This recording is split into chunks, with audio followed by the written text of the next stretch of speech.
안녕하세요. 김혜선 교수입니다. 여러분들 건강하게 잘 지내고 계시나요?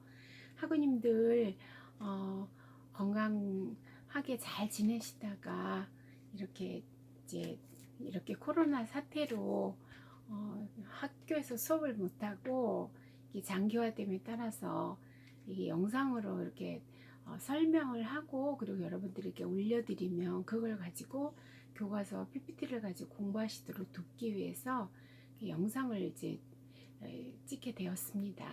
여러분들 안타까운 마음이지만 서로 힘들지만 잘 이렇게 견디시면서 학교에서 대면 수업을 할 때까지 여러분들이 또 함께 인내하시고 애써주시기를 바랍니다. 참 죄송한 마음이에요.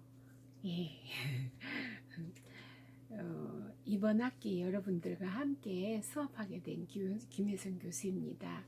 네, 4학년들이시기 때문에 지금까지 공부하신 여러 가지 과목들을 공부하셨는데 하실 게 많으시겠지만 기독교 사회복지라는 이것은 또 일반 사회복지하고는 좀 다르잖아요. 그래서 이걸 가지고 공부하시면서 여러분들이 공부하신 것을 어떻게 적용하시고 하실지 그거는 여러분들의 몫이니까 그렇게 적용을 하시면서 목회를 하시는 분들은 교회 안에 사회복지, 기독교 사회복지를 적용하시면 되겠고요. 그리고 또 일반 사회복지사로 사회에서 활동하시는 분들은 활동하시는 그 철학, 사회복지사의 철학을 어디다 둘 것인지는 여러분들이 결정하실 문제라고 저는 생각해요. 일반 사회복지는 인간의 인간 존중과 생명 존중으로부터 이렇게 인본주의 사상에서부터 출발해서 지금까지 사회복지가 이렇게 발전해 왔고요.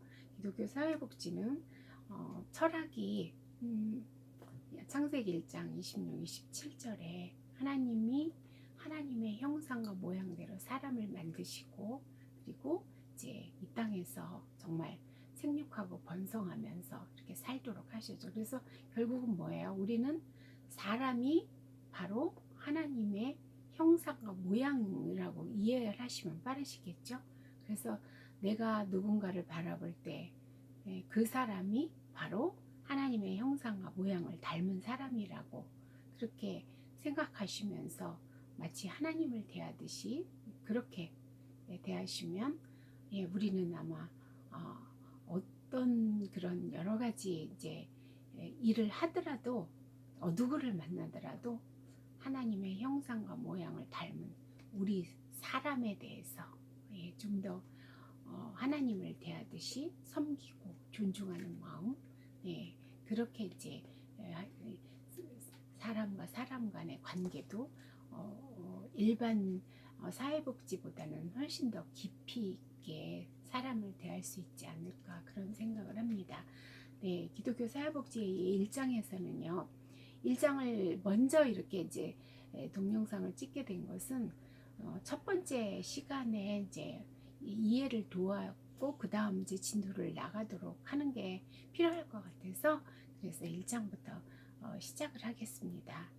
기독교 사회복지는 교회 속에 있으면서 교회 밖과 연계해서 교회 밖의 세계를 성스러운 세계로 변화시키는 사명과 역할이 있다. 그 사회복지는 단순히 교회 차원에서만 또는 교회 영역 내에서만 수행하는 활동이 아니라 일반 사회복지와 마찬가지로 그 활동 무대가 바로 우리가 구체적으로 생활하고 있는 사회 있죠. 그래서 성경의 이념에 기초하고 사회봉사적 정신에 따라서 수행하는 것이다. 이렇게 정의를 했습니다. 기독교 사회복지의 개념으로 보면은 기독교의 개념은 사전적으로 기독교란 예수 그리스도의 인교가 교훈을 중심으로 하는 종교로서 구교, 그리스 정교의 신교를 통틀어서 일컬으며 우리나라에서는 특히 신교를 기독교라고 이렇게 이제 부르고 있죠. 또한 기독은 그리스도의 한자식 표기로서 그래서 기독교란 그리스도를 의미한다. 네, 그래서 여기에 나오는 구교는 카톨릭을 이제 얘기하는 거고요. 그리고 그리스 정교회, 이제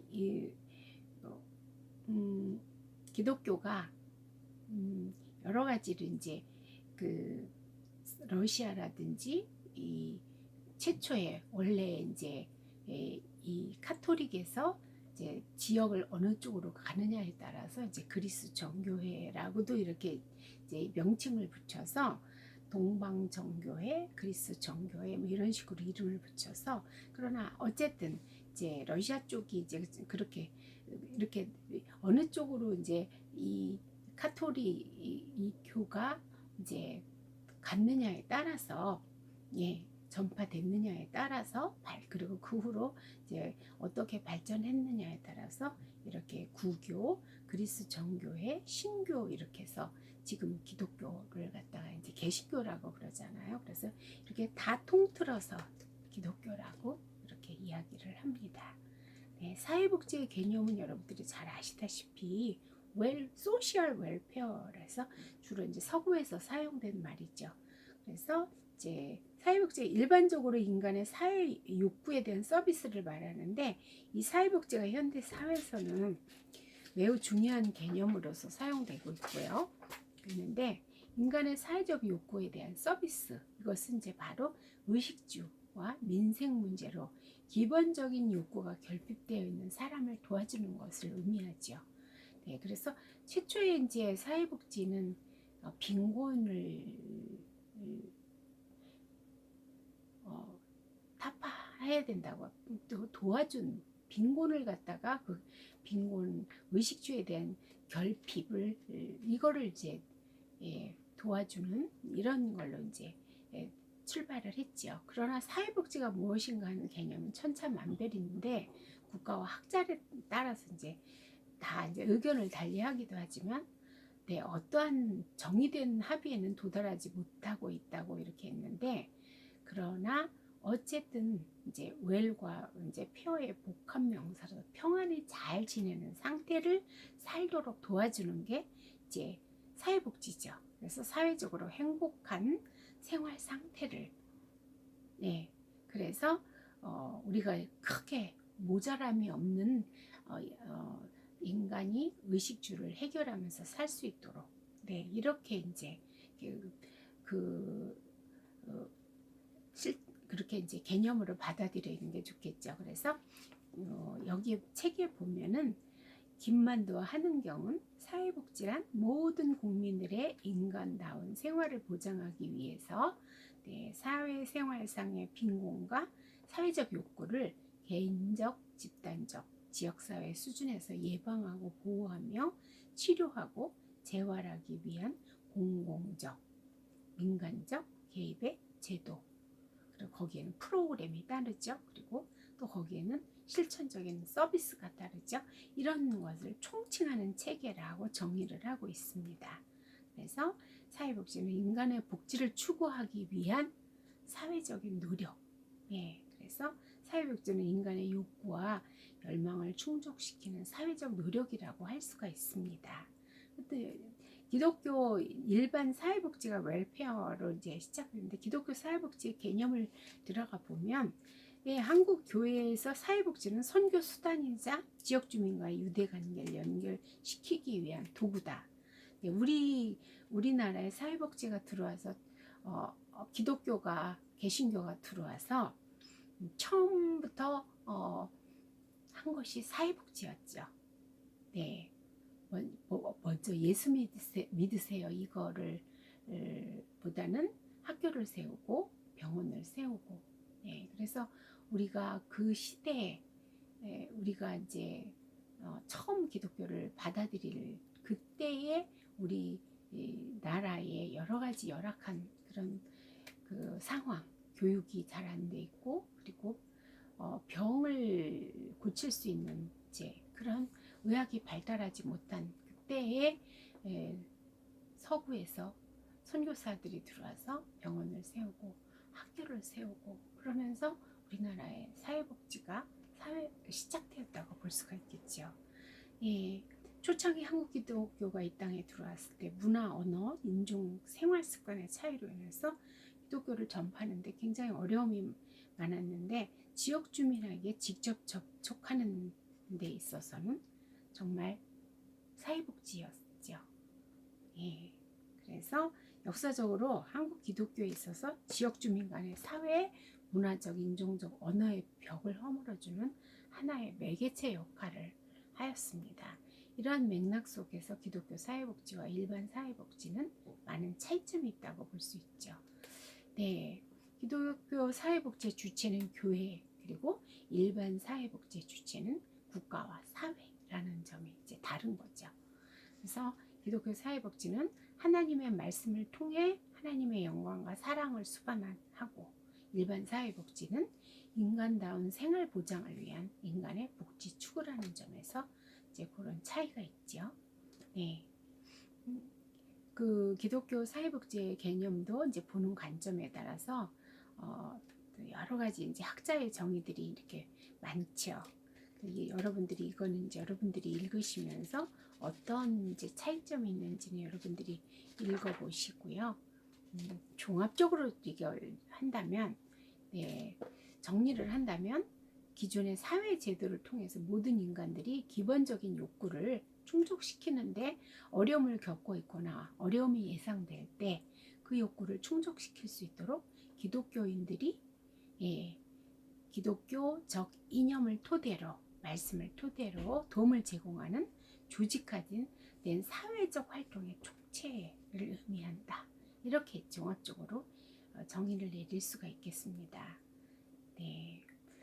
PPT를 한번 이제 보면서 한번 설명을 좀 할게요.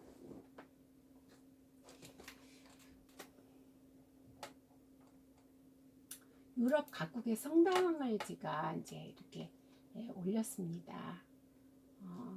처음 성당의 모습은 이제 독일은 아주 그 성당의 모습도 벽돌도 엄청 크고 그리고 견고하게 그렇게, 그리고 성당의 모습이 굉장히 투박해 보였습니다. 네. 그리고 그 독일에 가니까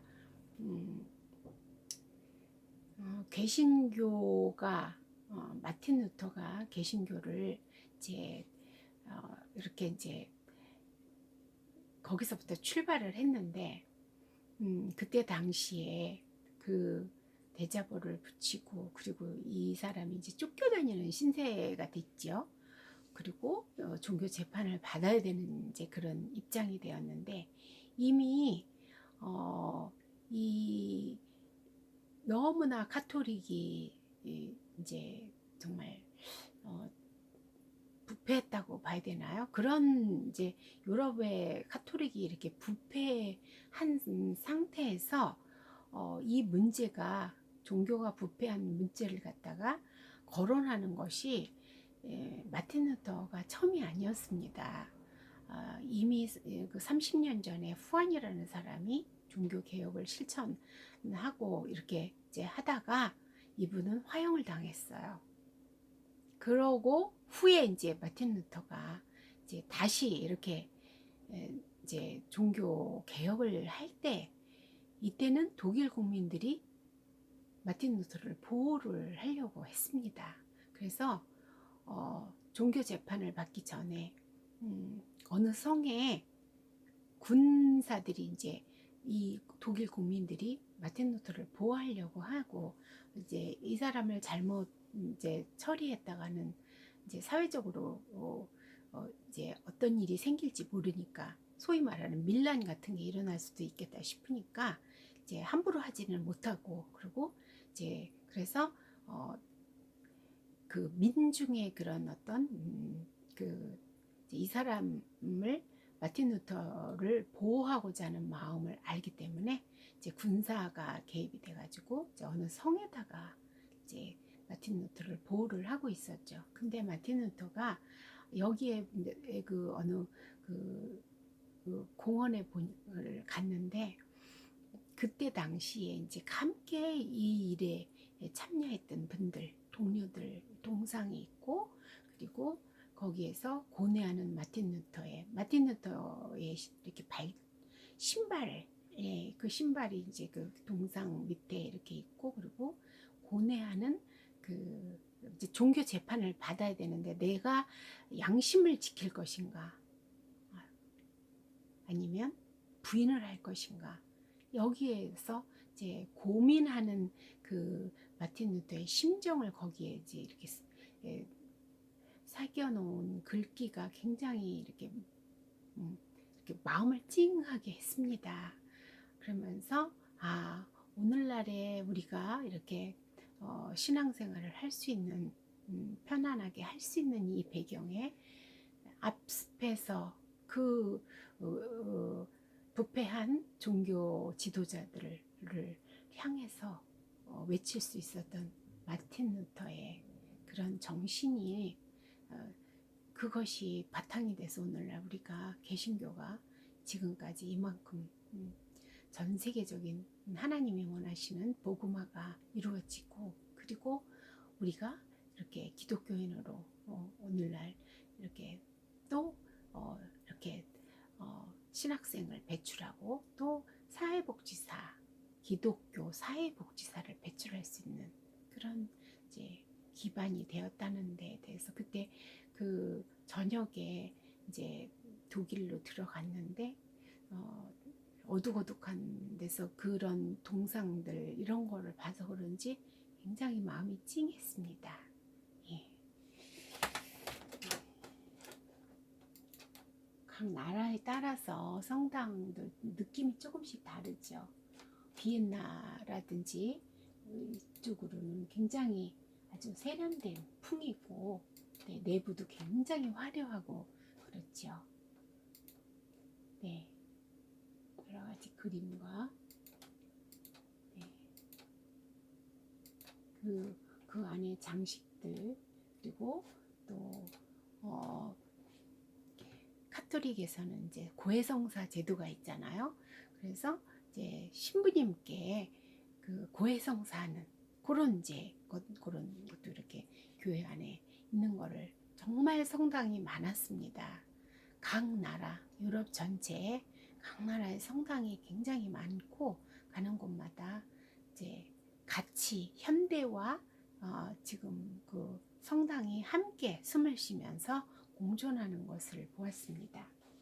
그리고 이 문화가 정말 기독교 문화권에서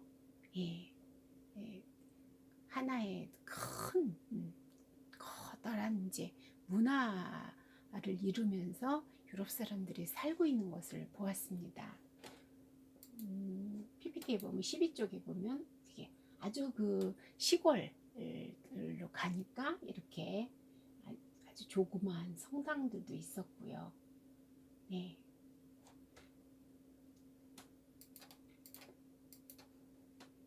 아주 목가적인 풍경으로 이렇게 성당들이 있었습니다. 스위스의 한 이제 교회를 들어갔는데, 거기를 찾아서 들어갔는데, 거기에 이제 고요한 밤 거룩한 밤을 작곡한 신부님이 이제 목회하시던 그 교회를 찾아갔습니다. 이렇게 조그만 교회였어요. 그래서 저는 이제 고요한 밤 거룩한 밤을 거기서 이제 피아노로 내가 칠 테니까